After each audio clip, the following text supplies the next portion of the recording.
प्यारे छात्र एवं छात्राएं, आज दिनांक 20 अक्टूबर 2020 कक्षा षष्ठ विषय हिंदी से हम सभी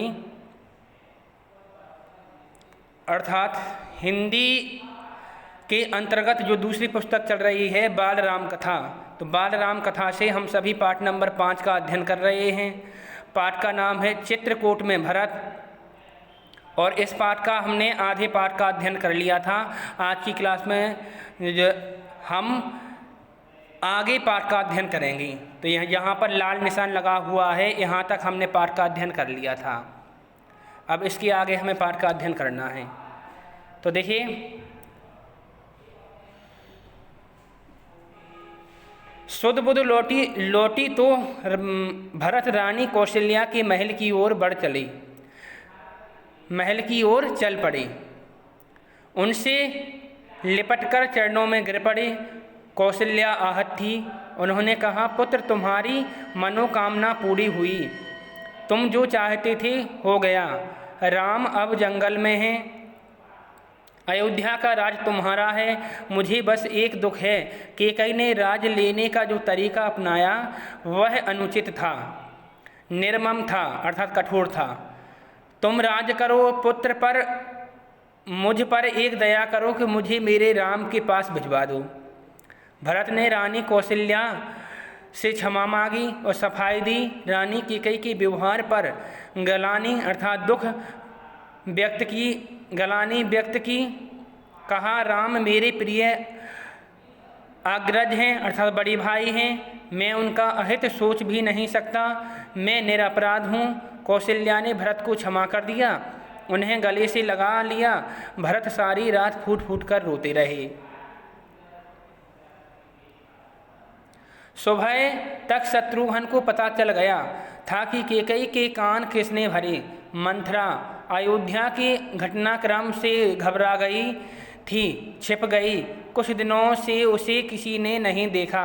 भरत और शत्रुघ्न राम को वापस लाने का मंत्रणा कर रहे थे। तभी शत्रुघ्न की दृष्टि बचकर निकली मंथरा पर पड़ी। उन्होंने लपक कर उसके बाल पकड़ लिए, खींचते हुए भरत के सामने लाए। भरत को दासी की भूमिका बताई। शत्रुघ्न उसे जान से मार देने का उद्धत थे, जान से मार देने के लिए उद्धत से ज़्यादा तैयार थी। भरत ने बीच बचाव किया। मुनि वशिष्ठ अयोध्या का राज सिंहासन रिक्त नहीं दिखना चाहते थे, खाली सिंहासन के खतरों से वे परिचित थे। उन्होंने सभा बुलाई, भरत और शत्रुघ्न को आमंत्रित किया। भरत से कहा, वत्स तुम राज्यकाज संभाल लो, पिता के निधन और बड़े भाई के वनगमन के बाद यही उचित है। भरत ने महर्षि का आग्रह अस्वीकार कर दिया। बोले, मुनिवर यह राज्य राम का है, वहीं इसके अधिकारी हैं, मैं यह पाप नहीं कर सकता। हम सब बन जाएंगे और राम को वापस लाएंगे। बन जाने के लिए सभी तैयार थे। भरत ने सबके मन की बात कही थी, सबकी इच्छा थी कि राम अयोध्या लौट आएं। आगे देखिए, आगे बताया गया लौट आएं। अगली सुबह भरत सभी मंत्रियों और सभासदों के साथ वन के लिए चले।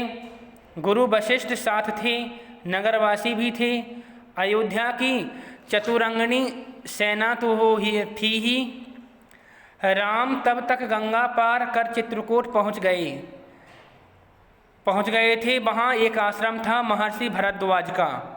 गंगा यमुना की संगम पर राम आश्रम में नहीं रहना चाहते थे ताकि महर्षि को असुविधा ना हो। महर्षि ने उन्हें एक पहाड़ी दिखाई, सुंदर स्थान, सुरम्य दृश्य, पर्णकुटी वहीं बनाई गई। भरत को सूचना मिल गई थी कि वे चित्रकूट ही आ रहे थे। पूरे दल बल के साथ सेना के चलने से आसमान धूल से अट गया। हर ओर कोलाहल। बेसरंगबेरपुर पहुँचे निषाद राज गुह को सेना देखकर कुछ संदेह हुआ, कहीं राजमद में आकर भरत राम का पर आक्रमण करने तो नहीं जा रहे हैं। सही स्थिति पता चली तो उन्होंने भरत की आगवानी की। गंगा पार करने के लिए देखते देखते 500 नावें जुटा दी। रास्ते में मुनि भरद्वाज का आश्रम पड़ा। उन्होंने भरत को राम का समाचार दिया। वह मार्ग दिखाया जिधर से राम गए। वह पहाड़ी दिखाई जहाँ राम ने पर्णकुटी बनाई। अयोध्या वासियों ने रात आश्रम में ही बिताई, इस संतोष के साथ कि राम अब दूर नहीं हैं। आगे जंगल घना था। सेना चली तो वन में खलबली मच गई। जानवर इधर उधर भागने लगे। पक्षियों ने अपना बसेरा छोड़ दिया। छोटी वनस्पतियाँ सेना के पांव तले कुचल गईं। बड़े वृक्ष थरथरा उठे। राम और सीता पर्णकुटी में थे। लक्ष्मण पहरा दे रहे थे। कोलाहल उन्होंने भी सुना। वे एक ऊंचे पेड़ पर चढ़ गए देखने के लिए कि मामला क्या है।